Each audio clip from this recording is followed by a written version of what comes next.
Melanjutkan adegan sebelumnya dan mereka masih di pantai, Jang Shin Yu menyadari bahwa takdirnya tidak bisa diputus dan harus menerimanya saja. Mereka berdua pun pergi mencari makanan. Dan saat Jang Shin Yu duduk di depan Hong Jo pun melarangnya karena dia menyediakan itu untuk ayahnya. Karena ini adalah hari kematiannya. Walau begitu, Hong Jo berterima kasih pada Jang Shin Yu karena telah menemaninya. Hong Jo yang sedikit mabuk berlari ke pantai dengan mengomel-ngomel. 운명이랍니다.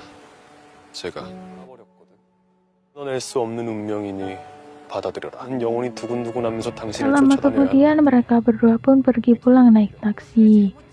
Hong Jo yang sedikit mabuk masih menempel pada Jang Shin Yu. Jang Shin Yu merasa bahwa tangan merah lebih baik ada bersamanya saat ini.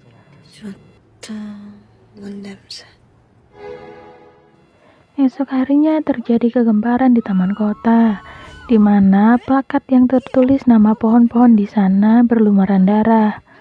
Hong Jo dan beberapa rekannya pun pergi ke sana untuk melihatnya langsung. Ternyata darah di papan itu adalah darah ayam, sehingga Pak Gang menyuruh Hong Jo untuk hanya mengelap dan membersihkannya saja. Sampai di kantor, Hong Jo dipanggil oleh Jang Shin Yu ke ruangannya.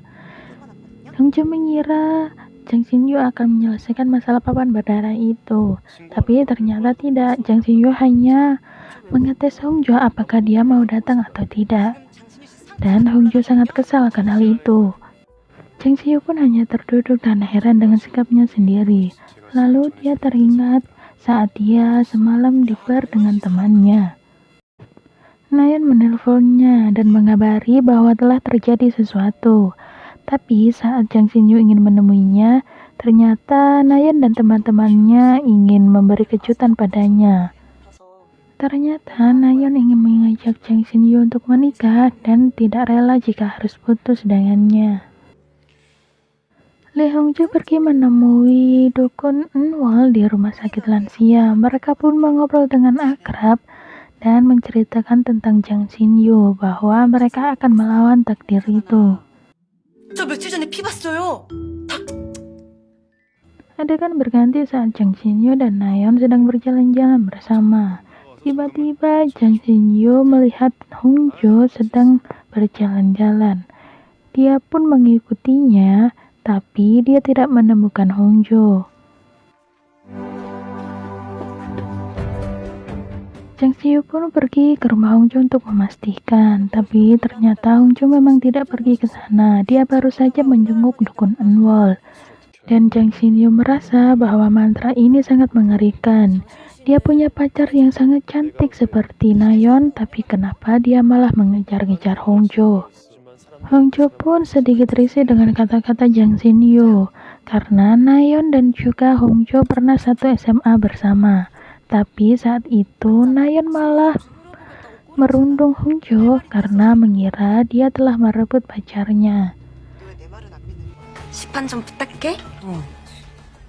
사람 보는 눈도 까발려버려. 평생 개고생 당해봐야 돼. Besok malamnya Hong Jo pergi ke toko bunga untuk membeli bunga dan menanamnya agar Jaekyung terkesan. 일단 이 국화 좀 사갈게요. 남천 서비스로 드릴게요. Dia pun langsung menanamnya, tapi Jaekyung tiba-tiba pulang dan tak sengaja melihat Hong Jo menanam bunga padahal dia ingin menanamnya sendiri. Hong Jo pun diajak makan malam oleh Jaekyung dan segera dia berganti baju dan sangat senang sampai tidak sadar tubuhnya bergerak-gerak. 커플룩이다. Mereka pun makan malam di rumah Jaekyung dan mereka pun saling mengobrol satu sama lain. 솔직히 좀 놀라. 쭉 오피스텔에서만 살았어요. 알게요. 요리는 못해도 설거지 있어도 절로 미소가 나네. Di tempat lain, Ibu Jang Shin Yu pergi ke tempat pengacara dan dia bertemu dengan kolega Jang Shin Yu dulu. Ibu Shin Yu ingin mengajukan perceraian, tapi dia bingung apakah alasan perceraian tersebut. Adegan beralih lagi pada Hong Jo. Saat dia pulang kerja, tiba-tiba ada sebuket mawar merah ada di depan rumahnya.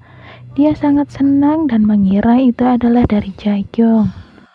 Lalu tiba-tiba bel pintunya berbunyi. Ternyata itu adalah Jang Shin-yu yang sedikit mabuk malah pergi ke rumah Hongjo. Dia pun pergi ke bawah untuk menemui Jang Shin-yu dan sedikit mengomel kepadanya.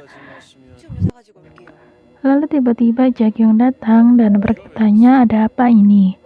Lalu Jang Shin-yu bertanya pada Jae-kyung kenapa dia ada di sini dan Jae-kyung menjawab dia telah pindah ke lantai 1. Jae-kyung berkata pada Jang Shin-yu tidak pantas seorang laki-laki menemui wanita malam-malam begini. Tapi Jang Shin-yu bilang kalau dia merindukan Hongjo. Lalu Hongjo berkata bahwa ini semua salahnya dan bilang akan mengatasinya. Hongjo pun segera mengantar Jang Shin-yu pulang. Tapi tiba-tiba Jang Shin-yu ingin berhenti karena dia merasa agak mual. Mereka pun akhirnya berhenti di taman kota. Mereka pun duduk dan saling mengobrol. Lalu Hongjo bertanya pada Jang Shin-yu apakah dia senggang ke tanggal 19 malam nanti. Karena saat itu bulan purnama dan dia ingin mencoba sebuah mantra, yaitu mantra pemusnah bala. Jang Shin-yu yang masih mabuk pun makin mendekat pada Hongjo dan seakan ingin menciumnya. Esoknya Jang Shin-yu terbangun, tapi dia tidak mengingat apa-apa. Jang Shin-yu pun sengaja menunggu Hongjo saat berangkat kerja untuk menanyakan apa yang terjadi malam itu. Tapi Hongjo pun berkata tidak terjadi apa-apa di antara mereka. 축하해요. 필름 끊기고 싶다는 안 되는 체질 같으니까. Saat sedang bekerja, Hongjo menerima telepon. Ternyata itu dari Nayeon yang ingin meminta maaf atas kejadian di masa lalu. Hongjo pun tidak memperdulikannya karena sebenarnya dia tidak ingin bertemu dengan Nayeon. Lalu Jang Shin-yu lewat dan Nayeon memanggilnya. Nayeon pun memperkenalkan Shin-yu pada Hongjo bahwa dia adalah tunangannya. Walaupun sebenarnya mereka pun sudah saling mengenal. Hongjo pun bertemu dengan Jae-kyung. Jae-kyung pun menemani Hongjo untuk makan siang. Tidak lupa Hongjo berterima kasih pada Jae-kyung karena telah memberinya bunga. Tapi Jae-kyung tidak merasa memberikan apa-apa. Dan Hongjo pun berpikir bahwa bunga itu dari Jang Shin-yu. 버려요. 보낸 사람 마음까지 받을 거 아니야. Sampai di rumah pun Hongjo segera membuang bunga itu. Kemudian saat dia ingin mengangkat jemuran, piyama yang biasa dipakainya hilang. Hongjo mencari piyama itu di semua tempat, sampai dia menelpon Jang Shin-yu menanyakannya padanya. Hongjo juga bertanya pada Jang Shin-yu apa dia mengiriminya ke keranjang bunga, tapi Jang Shin-yu menjawab tidak. Besoknya saat di kantor, Jae-kyung dan Jang Shin-yu mengobrol dan mereka tidak boleh kalah dalam sebuah kasus. Ternyata Jang Shin-yu akan menemui seorang CEO yang pernah dibelanya saat dia bekerja di firma hukum. CEO itu telah melanggar sebuah peraturan kota. Dan saat Jang Shin-yu menemuinya, sang CEO dengan gampang akan mengganti rugi semua pelanggaran yang ada karena dia merasa akan kalah dengan Jang Shin-yu karena sang CEO tahu kemampuan Jang Shin-yu. 그냥 납부하려고 37억. 재판까지 가면 장변한테 질게. Malam itu Hongjo mengingat kembali saat dia bersama Jang Shin-yu di taman. Saat itu Jang Shin-yu tidak mencium Hongjo, dia pun langsung teler dan Hongjo dengan susah payah mengangkatnya sampai di rumah. 힘들어 죽겠네. 마셔요. 고마워. 재앙수 멸수. Malam bulan purnama yang ditunggu, akhirnya Jang Shin-yu dan Hongjo pergi ke taman untuk mempraktekkan bagaimana mantra pemusnah bala. Sebenarnya Shin-yu pun sedikit enggan, tapi dia tetap terpaksa melakukannya. Di tengah ritual, tiba-tiba mereka terganggu dengan suara memanggil-manggil nama Bonggil. Ternyata ada seorang wanita yang sedang mencari-cari anjing kesayangannya. 산책하다가 어쩌겠고. 해볼게요. Hongjo dan juga Jang Shin-yu pun menawarkan diri untuk membantu mencari Bonggil. Tapi tak berapa lama akhirnya mereka menemukannya. Ternyata itu adalah anjing husky yang besar. Jang Shin Yu yang agak takut malah dikelilingi oleh Funggil, dan sang pemilik pun senang karena telah menemukannya. Mereka pun melanjutkan ritual yang sempat tertunda tadi. Hongjo segera menuliskan sebuah mantra yang akan disimpan oleh Jang Shin Yu selama 100 hari. Besoknya pun Jang Shin Yu menelpon Hongjo dan mengabari bahwa semalaman Jang Shin Yu tidak memikirkan Hongjo. Adegan beralih di rumah orang tua Jang Shin Yu saat ayah Jang Shin Yu sedang bingung memilih pakaian yang mana dan bertanya pada ibu Jang Shin Yu. Walaupun akhirnya dia memilih pakaian dengan pilihannya sendiri dan itu membuat ibu Jang Shin Yu kesal. Bahkan ayah Jang Shin Yu berpamitan pada sebuah miniatur kapal yang dipanggilnya anak. Karena ibu Jang Shin Yu masih kesal, dia pun akhirnya menjual miniatur kapal itu pada seseorang.